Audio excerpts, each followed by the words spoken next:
Welcome to the First Unitarian Church Public Affairs Forum. This Public Affairs Forum is held most Sundays at noon, and it's free and open to the public. You can find schedules on the web at austinuu.org.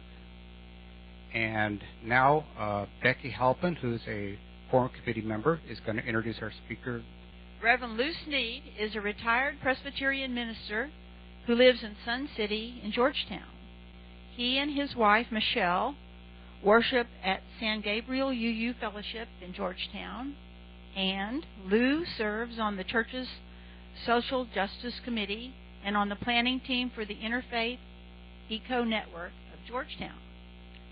Before retiring, Lou served as pastor of Faith Presbyterian Church here in Austin for 17 years and was an organizing member of the Interfaith Environmental Network here in Austin. Before coming to Austin, he served as the pastor of Presbyterian churches in Houston, Dallas, and Virginia. Please welcome Reverend Lou Snead. Thank you, Becky. Greetings I bring to you from Georgetown, and specifically from San Gabriel Unitarian Universalist Fellowship, where I worship and participate in the life of that congregation. And it's good to be back within the city limits of Austin after living in South Austin for 17 years. Austin's, the kind of place where a misfit, a theological and social misfit like me can be at home and comfortable. So it's good to be here and be with you today. I was asked to come and talk to you today about the Georgetown story, our public utilities journey towards renewable energy sources. Georgetown is excited about the fact that by 2017, or maybe as early, they tell me, as October of next year, this public utility will be 100% renewable energy for its customers.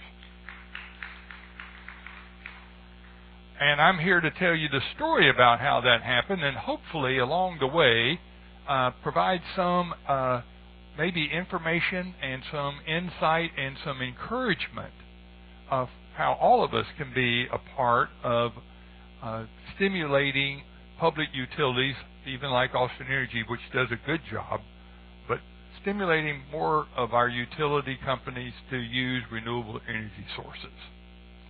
As Becky said, I'm a part of the Interfaith Eco Network of Georgetown. We started 2 years ago just gathering people in Georgetown to see if we could pull together kind of a critical mass of folks in faith communities who were concerned about environmental issues. And we launched ourselves, and we do a monthly forum as well. And one of the things that we did, we invited one of the directors from the public utility, is called Georgetown Utility Services, to come out and do a presentation. And so we heard kind of firsthand as all of this was getting ready to be publicized. So what I'm sharing with you today is what we have gleaned from listening to our public utilities staff people. So I want to share with you this whole particular story. I apologize up front. I had a whole video presentation, and when I got here and April slammed the thumb drive into the computer, it didn't come up.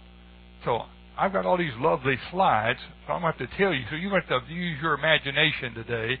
But I have a video clip. April, are we ready to go with that first? It's a little short video clip. I'll get out of the way so you can see this. This is from the city touting the news about becoming 100% renewable, and the mayor has a short clip here. So we're here in Texas. We came out here with Mayor Ross and Jim Briggs, General Manager for Utility, and Chris Foster from the Utility. And we came out to take a look at Spinning Spur 3, part of our plan to go 100% renewable. We have 97 turbines on this particular site, Spinning Spur 3. We're approximately pre-commissioning at turbine 91, our last road up here on the northeast side of the project. So that being said, we can take you guys out there and have a look. We have power purchase agreements with 2 municipal utilities. One is the City of Georgetown, and the other one is the City of Garland. The City of Georgetown has a 74% share, and they will be one of the first cities that will be served with the electricity from this plant. We're out on County Road 18. It's the western side of our project here at Spur 3. And the phase of construction is complete, and we're just working on final pre-commissioning to get into the commissioning process. And at that point, we will energize the entire park next week.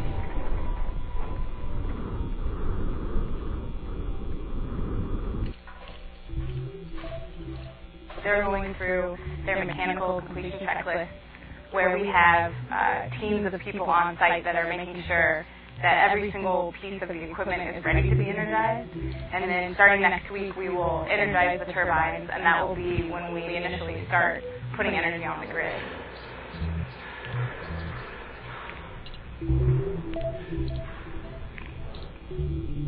So this is our Spring Spur 3 substation, gentlemen. On the back side, we've got a couple collection system breakers where the power comes from the turbine through collection cables into our substation. The total acreage for this project is 18,000 acres.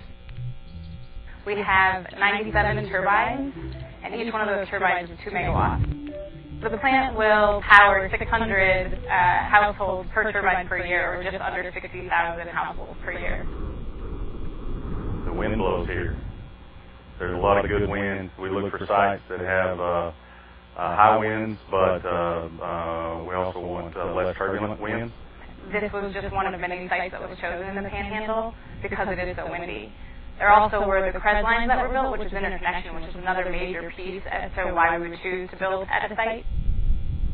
We got the wind resource here, all the people downstate, so we built a transmission line from here that runs 39 miles to the point of interconnect on the CREZ line. Then once it gets to the CREZ line, it'll travel down that line into the ERCOT grid, and then through energy trades, makes its way down to Georgetown. Well, the response to Georgetown adding wind projects into our system has been phenomenal. We've got both national and international coverage. People wanted to know how we made the decision and what the benefits are, and the reaction has been overwhelming. You know, there's other people that have tried to do 100% green, and they didn't garner quite the attention we did. What made Georgetown so shocking is it was done in the heart of Texas, right? And in Texas, we're known for oil, and we're known for gas, and we're known for cheap commodities, and we can produce them. And in 2015, when the gas market is crashing and fracking is at its height, everybody was shocked when we said, you know what, that's the year we're going to go renewable.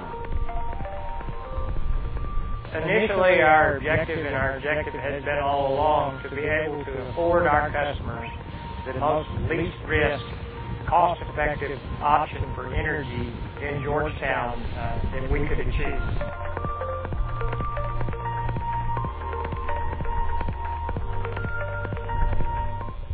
Okay. Now, that's the public face of the story. Let me tell you the backstories that led up to this. And as I talk about that, I think it's important for me to state right up front that while this is something we're celebrating in Georgetown, this is really a confluence of factors that all kind of came together here in the last couple of years that led up to what we would call the greening of our public utility. And I want you to pay attention to the story, particularly what environmentally conscious people can learn from this experience with the Georgetown Utility Services. Let me back up and just give you a little background information about the Georgetown Utility Services. We are, like Austin, the municipally owned utility.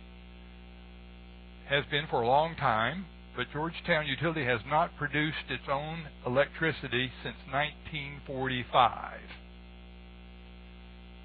In essence, Georgetown Utility, since 1945, when it shut down its one plant in Old Town, has bought energy from the LCRA for more than 5 decades. along the way, Gus has expanded because Georgetown, like everything north of the city, is expanding. It now covers 42 square miles. Now, not everybody in Georgetown gets its electricity from Georgetown Utility Services, or GUS. I will refer it to it as GUS. Because Pedernales Electric Co-op also provides some electricity for some of the residents of Georgetown. So it's a kind of a screwy way they divided the city up. But most of the city is covered by GUS. It has 202 miles of overhead lines and 166 miles of primary underground lines, and basically supplies 26,000 residential customers and a host of commercial customers as well, with 6,000 distribution transformers and 8 substations. As you heard Jim Briggs, the manager for the utility, say, low-cost, reliable power is the chief mission and goal for GUS. Has been for a long time. Right now, the current use, the highest kilowatt hour, is about 71,000, if that means anything to any of you. In the peak times, of course, 2015, we had 157,270 kilowatts.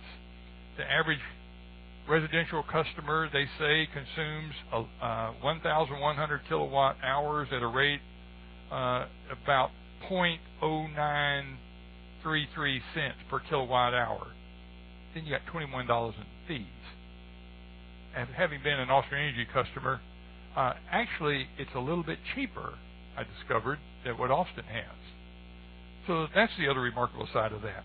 The commercial rate, just as it is in Austin, is even cheaper. Commercial users get cheaper rates.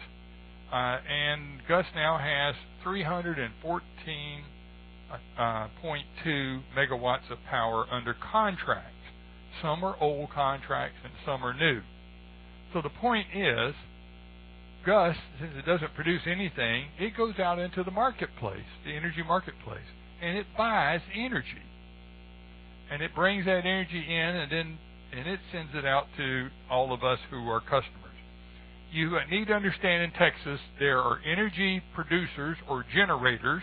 That's one piece. The other piece is what you heard talking about here, transmission lines. And now that renewable energy is coming online, there's even another component that's come on to play, the storage people. Because of the renewable energies, need storage capacity. Even though wind blows at night, and solar gets the day, they still discover to keep it balanced, they need to do a lot of storage. But you got transmission, you got storage players, then you got distributors, and then you have customers. And so Georgetown Utility is really a distributor. It buys the power and brings it in, and then it distributes it. And they want stable power, as most utilities do, that has the ability to meet what they all talk about, the capacity to meet peak demands. Summers in Texas, that's really usually a peak demand use. In this mix, you got regulators, the Public Utility Commission, the EPA, a host of others in Texas, and what's happened for Georgetown, which has impacted, I think, most utilities in this state since 2000, was the deregulation of the energy market in 2000 in Texas. And what that did, along with one other factor, the state developed what's called CREZ lines, competitive renewable energy zones, which are these huge transmission lines. They pointed to some, in this thing. Without those lines, it would be impossible to bring much of that energy that's produced in West Texas into the center part of the state or anywhere else where the large metropolitan areas are. So those CREZ lines that were developed starting in 2008, $7 billion project. It will be 3,600 miles of transmission lines. They bring in the power from these remote places where they can have wind farms and even solar farms. So CREZ lines were an important piece of this. And then this whole issue about the environmental impacts from the other energy sources and what's happening in what we might call a changing energy market. Most of us realize, I think, that oil prices are going down. Even though there was a big speculated boom for natural gas, and natural gas has come on strong with fracking and all that in Texas, even those prices have fallen. And so in the competitive energy market, natural gas, has been competing with coal, and coal is expensive to bring, to transport in from places like Wyoming. So coal producers have taken a beating. Natural gas folks here recently are suffering a little bit too.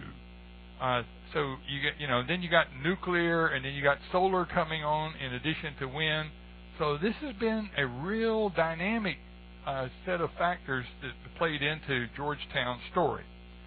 The bottom line, though, for Georgetown was the freedom with the deregulation of the market to negotiate contracts with energy producers that was cost-effective, most cost-effective for its customers. So the mayor, when he first started talking about what was doing, he went out and said publicly, we're not a bunch of tree huggers, environmentalists here in this city. That should tell you something right there. Gus did not get into this because of environmental commitments, environmental concerns, and climate change and all of that. I wish I could say they did. But the truth is, that is not the motivation. The big motivation was strictly economics. Now, they're taking a lot of credit these days. Aren't we great that we have become, a renewable energy utility? But the bottom line is, they got into it simply because of the economics. The prices of renewable energy becoming competitive with fossil fuel energies and nuclear energy, to the point where the Gus Board's vision, now if you go back, 2009, here was the Gus Board vision for energy resources. They wanted, in 2009, 30% from natural gas sources, 30% from nuclear, and 30% from renewable, and 10% from coal. That was what the leadership of Gus said that should be our vision in 2009. So what happened between 2009 and 2015 that we get 100% renewable? That's a fascinating story, and that's what I want to tell you about. So one of the things that happened, of course, is EPA regulations and what's happening on the larger scale with energy within Texas. And this whole notion that now the economics with coal makes coal one of the more expensive resources for generating electricity. So there's the economics pushing against fossil fuels and really optimizing renewable energies. So that was a piece. Gus also purchased rights to utilize these CREZ lines.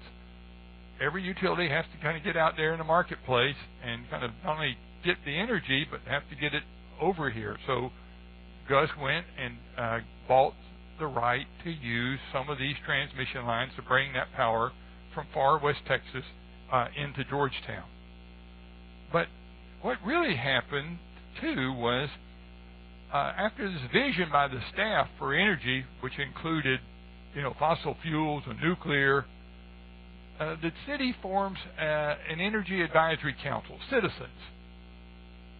And once again, when you let a university professor and a few other left-wing liberals get on councils of the city, bad things happen in the minds of some. And the bad thing that happened was these folks on the advisory council started saying things like, our public utility needs to be looking for more renewable energy sources. And that was almost a radical idea. For years, LCRA had been the chief provider of energy, Georgetown got to a point where they went out in the marketplace and they began to realize that LCRA was getting caught in the midst of this shifting economics of energy. And so Georgetown basically said to Gus, said to LCRA, we're not going to renew our contracts with you. That sent some shockwaves. It almost ended up in a court lawsuit. Then there was another little radical group called SEEK. These were students for environmental activity at the Southwestern University. We got a small college in Georgetown. Got a student group, and this student group became environmentally conscious, and they in turn got all excited and went to the administration of the university and said, we believe this university, which is one of the largest customers of Georgetown Utility Services, should be securing renewable energy. Our university should not be powered by fossil fuel. And the university took notice. And the university then went to Georgetown Utility Services and said, what's the possibility of us paying for, and we'll even pay a little more if we have to, for renewable energy? Well, that pushed on Georgetown Utility Services. Here comes another factor now. The biggest commercial customer wanting renewable energy. So the city decided we better investigate this a little bit. It wasn't like they rushed into it. They were kind of being nudged and pushed into it. So the utilities decided, well, maybe we should look at some options. And one of the options, of course, was all these wind farms being developed out in West Texas. If you go out on I-10, you go out to Fort Davis. When you get to Fort Stockton, you'll start seeing them up on the mesas. And if you go up north into the Panhandle, you'll see lots more. The problem was, how do you get that energy there? And suddenly, there were a lot of folks who were interested in capitalizing on making some money on the wind. And so once again, Gus decided we're going to explore this a little bit. They weren't real eager to jump in there, but they decided and so they developed probably the most undersold program in any public utilities history.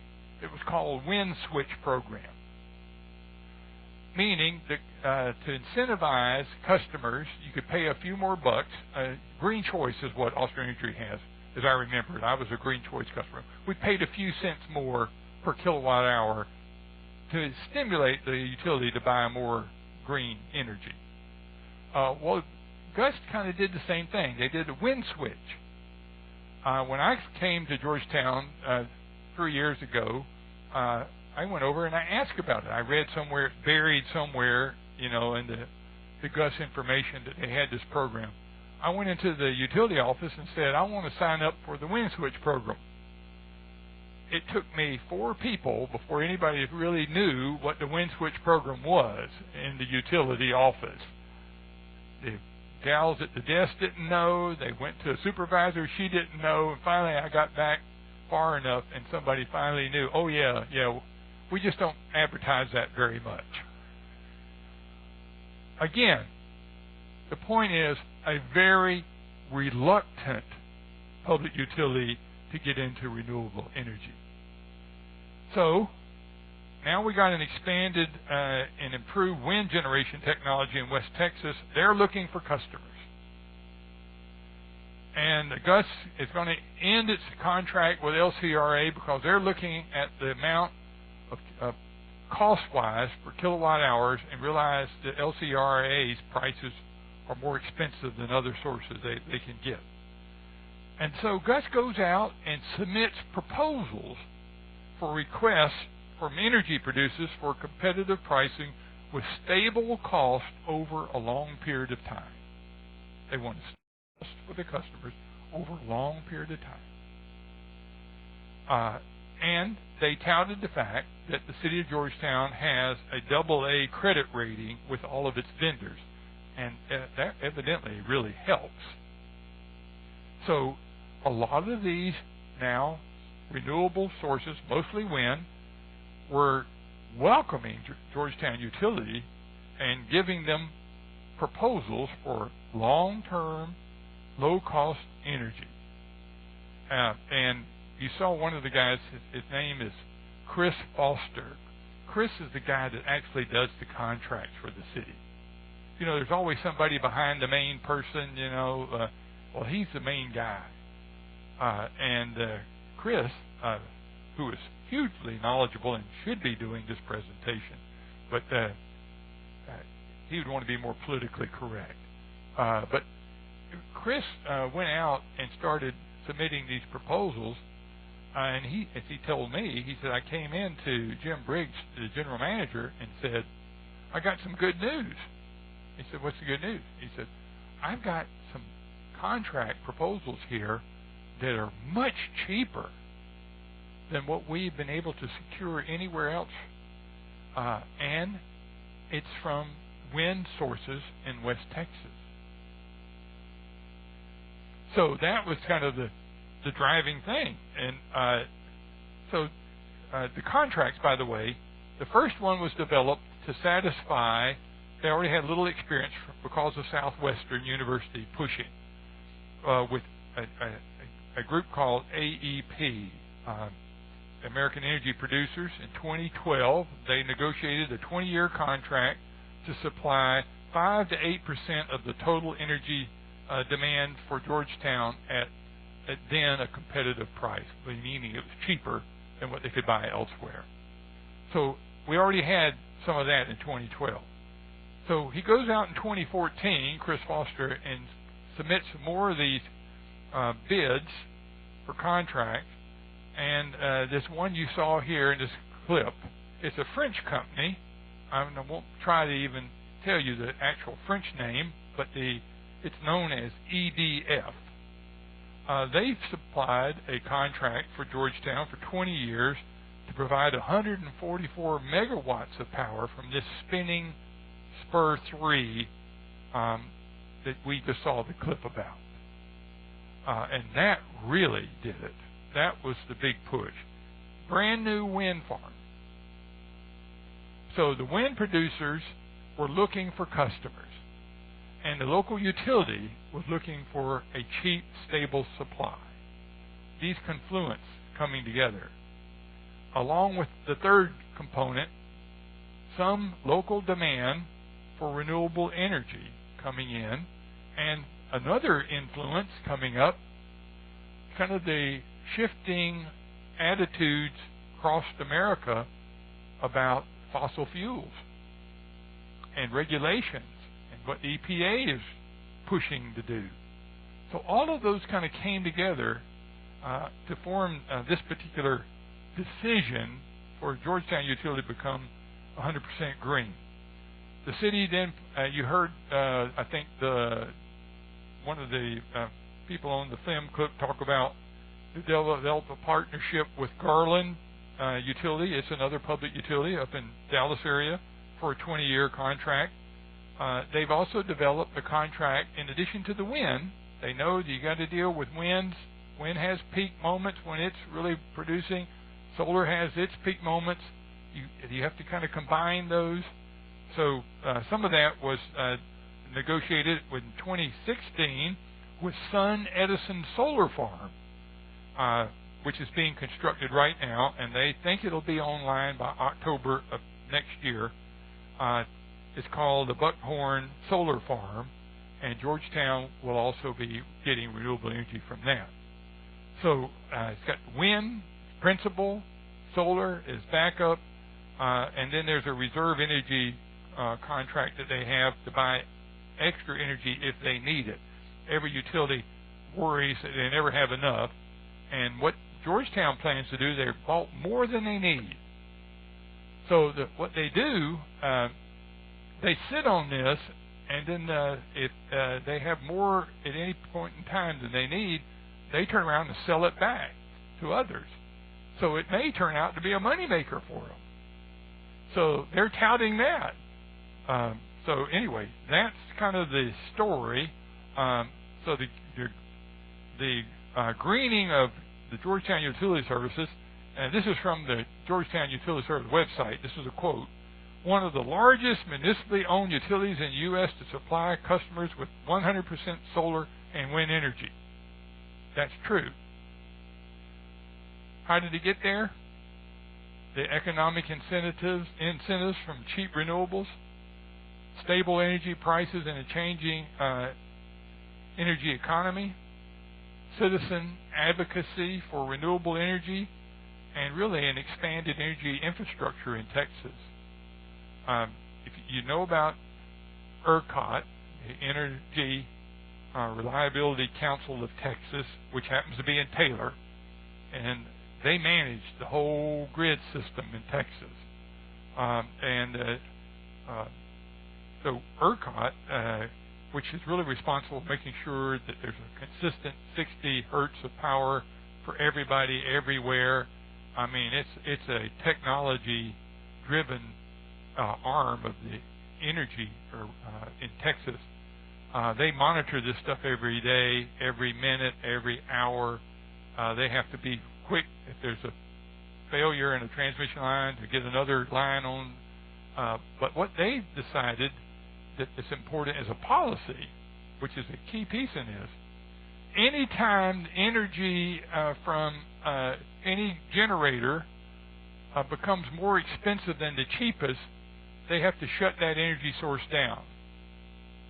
So for those of us who are environmentally concerned and concerned about coal and even natural gas producers, the more the renewable energies come online and get into the grid system with ERCOT management, the more cost-effective those energy sources become, the more it's going to drive coal and natural gas out of the business.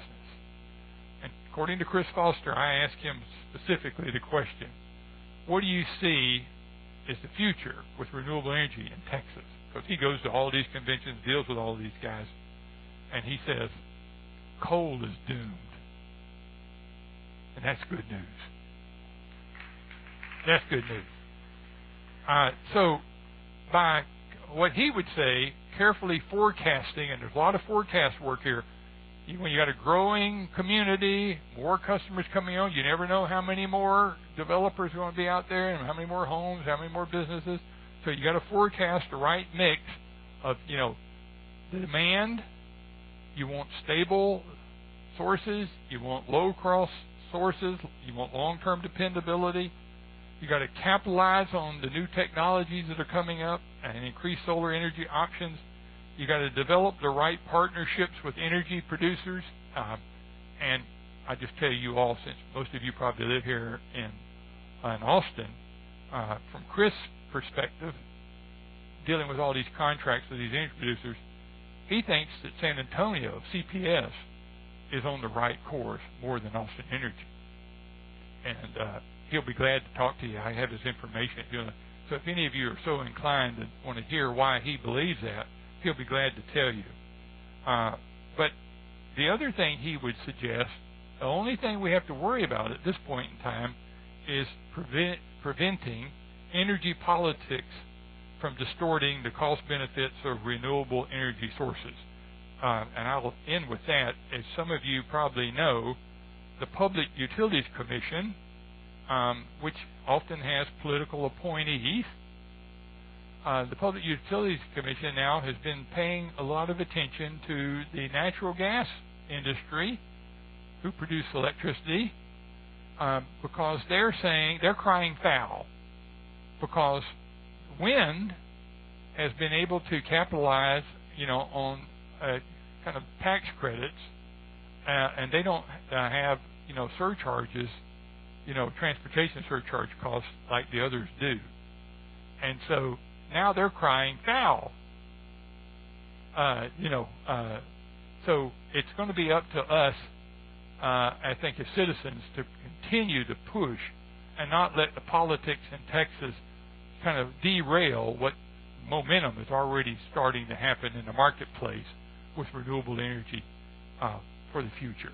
And I encourage you to join with all of us who are trying to make some effort to say, let's keep renewable energy growing in Texas.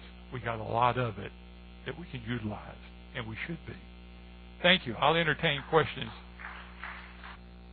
Thank you so much. I've really enjoyed this, especially having had a 25-year utility background. I'm just glad what is happening is happening. A question I do have, to make sure I understand the concept right, the city of Georgetown has an annual kilowatt-hour consumption of whatever that number is. Now, if collectively all of the alternative sources scattered around ERCOT is bigger than that number, is that the basis for saying Georgetown is using total solar energy? Not solar power, but solar energy. With that, you might explain that, but I think it's important. Yes, well, and I'm not an expert on this, but what ERCOT does, it tries to, it manages all these contracts too, and they're out of their facility in Taylor for everybody all over the state. There are three basic energy management consortiums across the country. There's an East Coast one, there's a West Coast one, and we're unique in Texas. We have our own, ERCOT. And these grids are managed on the West Coast and East Coast by these huge conglomerates that serve 30 and 40 states. And here we are in Texas with our own. But what ERCOT, as I understand it, tries to do, they're not counting electrons that come across wires and say, oh, that's a renewable electron, we're going to divert it over here. They put it all into the grid. But they then calculate how much has come in, all these CREZ lines from West Texas. And they're saying whatever that amount that Georgetown has bought, it's kind of a accounting process. Then they're saying here's what Georgetown has used, and there's a difference there. And that difference is what they can sell and use. So it's really kind of really more of an accounting thing as far as I understand what ERCOT's role is and how they play in that piece. I don't know if that answers your question, but I think that's how I understand the whole process. Thank you very much. This was very, very enlightening. My name is Mark Kapner. I used to work for Austin Energy, and I really admire what they've done in Georgetown. Question I have is, given that there are, I think, 70 municipally owned utilities in the state, most of which don't generate either, and a lot of them buy their energy from LCRA still. Have you had requests? When I say you, I mean the folks that are in the community of Georgetown, both the staff as well as people like yourself who are advocates for this. Have you all had requests to talk to some of the other municipally owned utility people? Yes. Yeah. Chris Foster, who was in this clip, and he's the one I kept referring to, who really negotiated all the contracts, he says they had to actually rewrite my job description to include more community service because I was getting so many requests to travel around and tell the story. How did you do it? How did you do it? So the answer is yes. One of the people in this video clip that started out, whose voice was the first one, Keith Hutchinson, who works for the city, is the communication officer for the city. He happens to be the president of the San Gabriel Unitarian Universalist Fellowship in Georgetown. So we have our people buried in strategic places in the city, So, but he's out there pushing that too. Thank you so much for your comments today and all the work, years of work that you've put into making the world a better place. My name is Richard Halpin, and I work with several faith-based energy groups here in town. The question I'm wanting you to talk to us about today is climate change. So doing renewable energies is good because. So you've been a preacher for decades. You know how to talk to people. You know how to reach their heart and their mind. How do we reach the heart and minds of people in our state, in our communities, about climate change? And is it that serious, and should we really get about getting people involved and doing something about it? Great question, Richard. Let me suggest to you that part of the message that I want to leave with today about the Georgetown utilities becoming 100% renewable is about the importance of economics in discussing energy in the state. people may not agree with us about the amount of carbon we're putting in the atmosphere. They may challenge some of the science and get into all this scientific nitpicking about the data, but they understand money. And when you can start saying renewable energy is as cheap or cheaper than fossil fuels, it becomes a no-brainer then to say, why are we staying with this energy, old energy, dirty energy source, and jumping through hoops and talking about an oxymoron like clean coal? Why are we continuing to do this when we can provide, we know we can be provided with clean energy at a cheaper cost, and keep pushing that issue? That's where I see it. You know, that we're doing another forum this next month at our Interfaith Eco Network of Georgetown, and we have an entrepreneur coming out to talk about climate change and the new realities.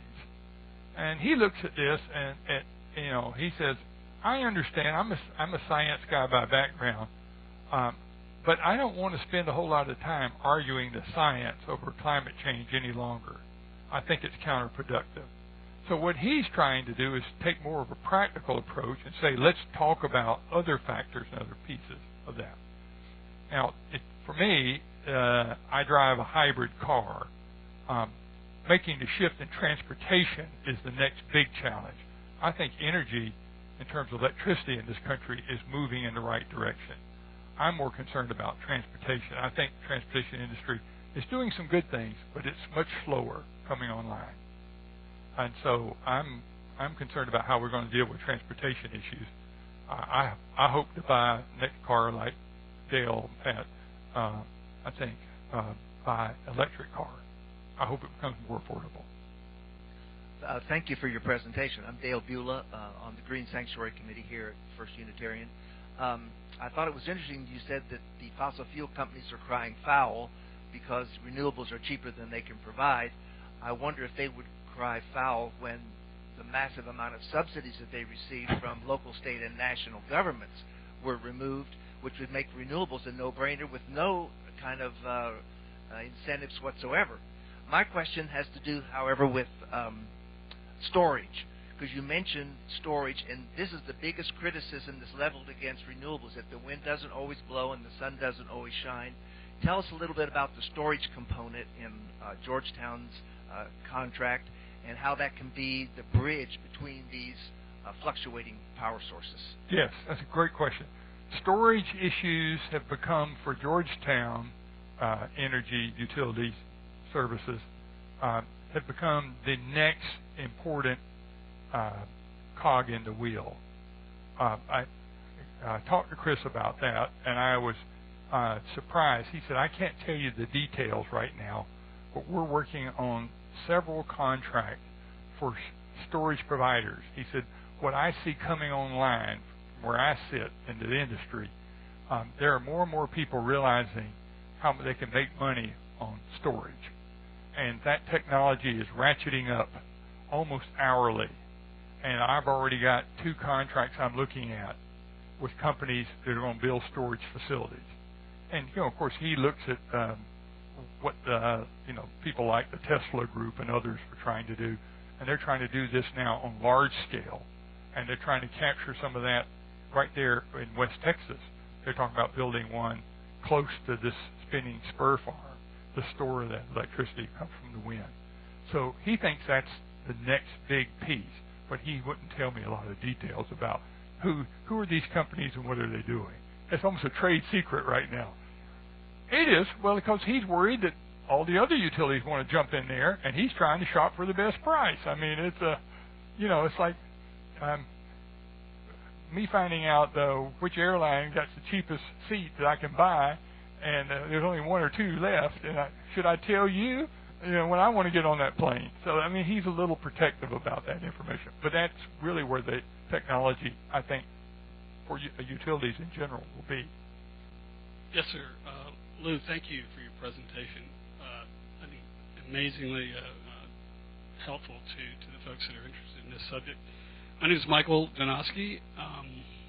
I'm a retired assistant attorney general for the state of Texas, and I did eminent domain litigation. I actually worked on some of the power lines that you talked about and worked against the mayor in certain cases. So, but my question centers around the issue of whether there's resistance on from some of the power companies, utility companies. Again, this is innuendo and hearsay, but I've heard that in Hawaii that the utility companies are really raising Cain about their loss of revenue because of all the renewables that are being used there, and I wonder how much of a problem that might be in the long term. And is there a tipping point where certain utilities, where they'll start saying, "Look, we can't keep, making money and continuing to do our business if these renewables keep coming online"? That's a good question, and my sense, just from the experience that I'm listening to, the guys that are in Georgetown Utility who are trying to deal with all of this playing field and energy. My sense about some of that is that they know. I think Chris Foster will tell you he knows renewable energy is the source for the future. He knows when he goes to these conferences with other people just like him, who are out there shopping for the cheapest, stable, long-term energy sources, that they all are now looking at renewable energy. He believes it's just a matter of time. As more and more investors invest in wind farms and solar farms, that it will be just a matter of time before that's going to be the dominant industry. Now, the question I asked him was, so what kind of pushback are you getting from the fossil fuel club? And he said, well, they're scrambling. He said, guess who owns this property? Was 18,000 acres of this wind farm? Chevron.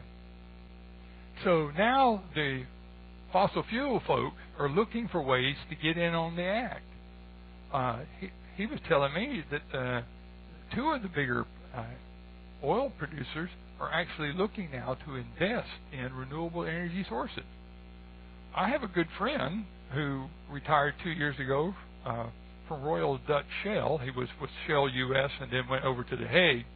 And so he was pretty high up, and he said, we're talking in Shell Oil about what kind of energy company we're going to be 50 years from now. And he said, we're talking about getting into the renewable energy business. So I think that's kind of where it's headed. Will there be pushback? You better believe it. We've got an oil producer in Georgetown, he's got an office right on the square. He's going around touting how fracking is the best thing that could happen in the state of Texas for energy sources because of natural gas. But I think he's becoming kind of a dinosaur. I think people are starting to ignore that. Hi, my name is Felicia Congable.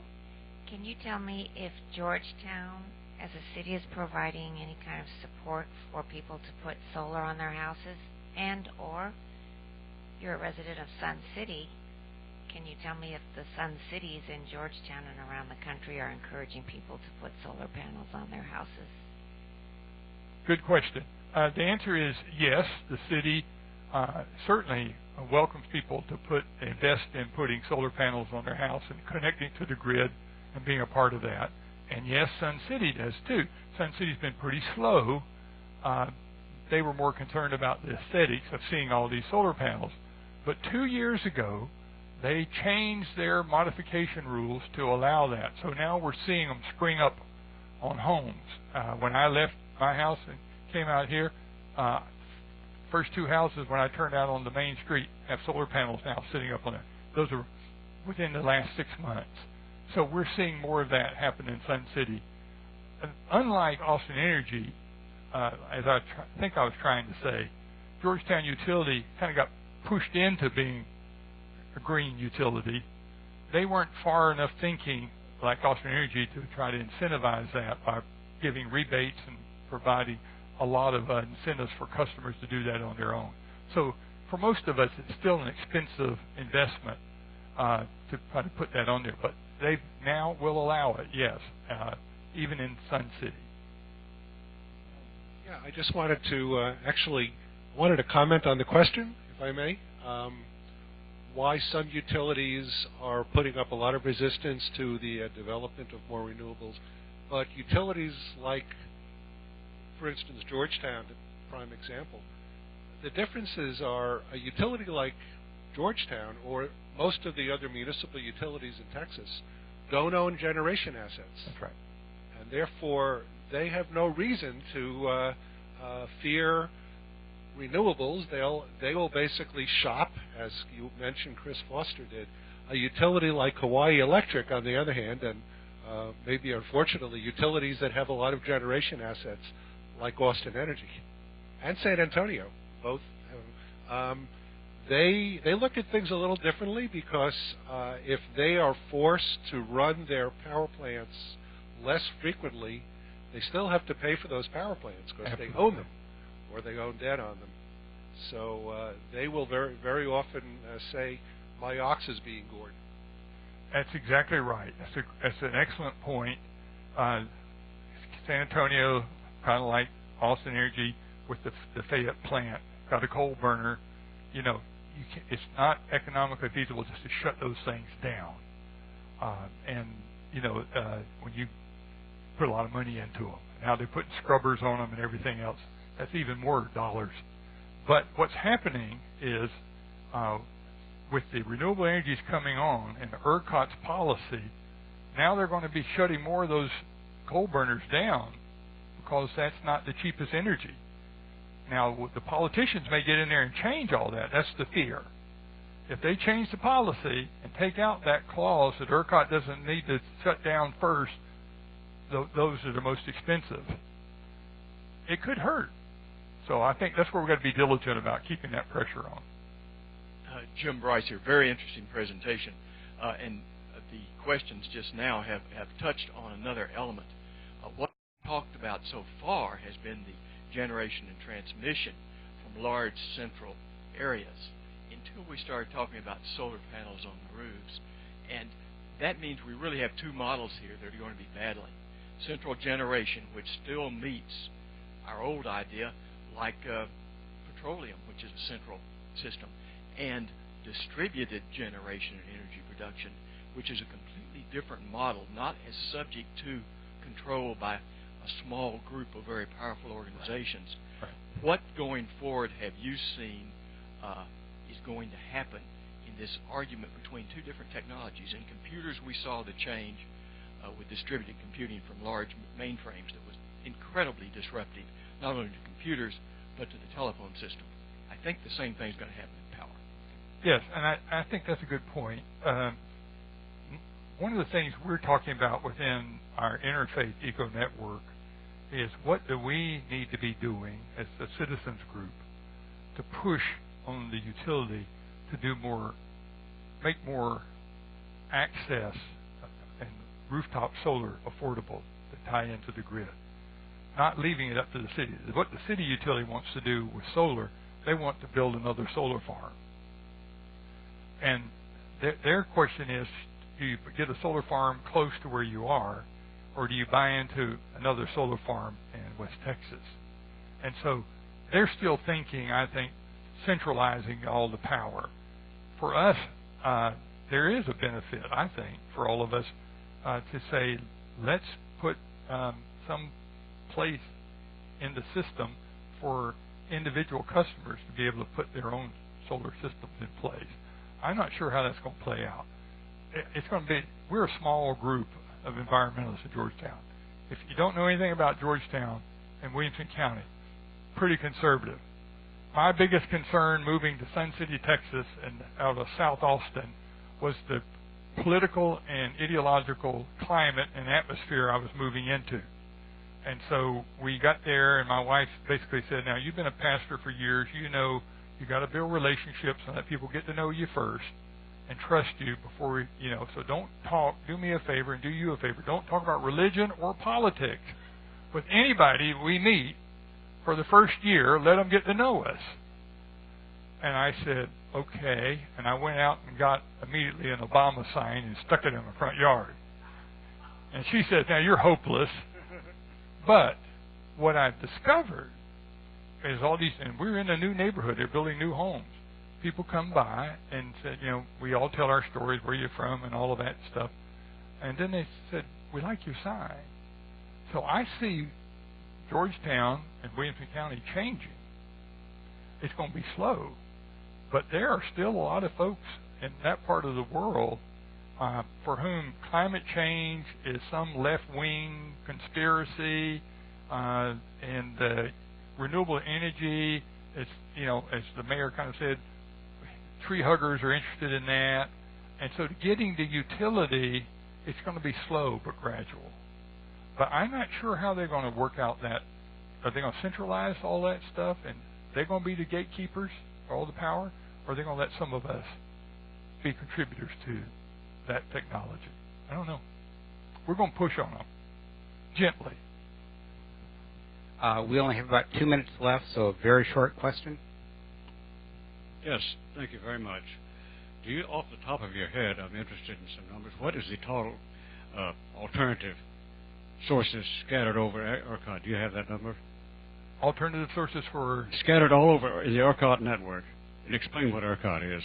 ERCOT. Yeah, well, that's the first question that I'll say down. The second one is, given that, is it beginning, the aggregate of all of our alternative sources, is it beginning to offer any kind of capacity credit to ERCOT? That is or if not, how long will it take for it to do? Explain what that means to everybody. I think it would be helpful. Okay. All right. Well, the Energy Reliability Council of Texas, I'm reading you from their website, because I always don't trust my memory, managed the flow of electric power to 24 million Texas customers, representing 90% of the state's electric load.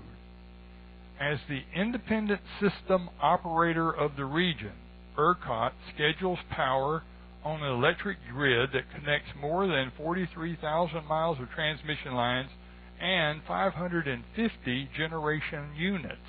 ERCOT also performs financial settlement for the competitive wholesale bulk power market.